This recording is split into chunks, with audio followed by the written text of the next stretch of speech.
బీసీలకు రాజ్యాంగ హక్కులు సుస్థిరంగా ఉండేలా కాంగ్రెస్ కృషి చేస్తుందన్నారు సిరిసిల్ల నియోజకవర్గ కాంగ్రెస్ ఇన్ఛార్జ్ కేకే మహేందర్ రెడ్డి.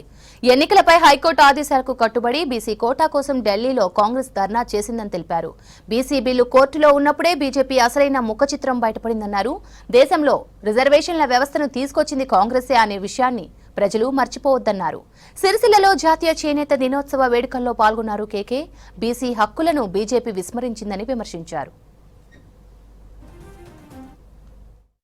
మాట ఇచ్చారు. కామారెడ్డి డిక్లరేషన్ ఆధారంగా బీసీలకు 42% రిజర్వేషన్ ఇస్తామని చెప్పడం జరిగిందో ఆ 42% ఇచ్చే దిశగా ఈ దేశంలో ఎవరు చేయని ఒక సాహసోపేతమైన నిర్ణయాన్ని గౌరవ ముఖ్యమంత్రి యనమల రేవంత్ రెడ్డి గారు, రాహుల్ గాంధీ గారు, ఖర్గే గారు, సోనియా గాంధీ గారు ఇచ్చిన ఆదేశానుసారం సూచన మేరకు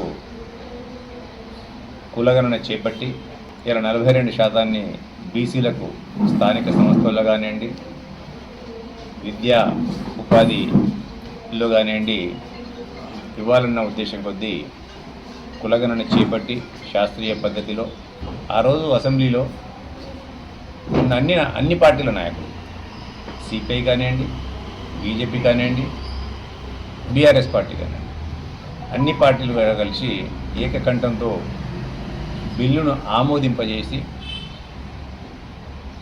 దీనికి పార్లమెంట్ యొక్క ఆమోదం అవసరం కాబట్టి ఆ పార్లమెంట్ యొక్క ఆమోదం కోసము ఆమోదింపజేసి రాజ్యాంగంలోని 9వ షెడ్యూల్లో పొందుపరిచి వారికి ఒక హక్కుగా ఇవ్వాలన్న ఉద్దేశం కొద్ది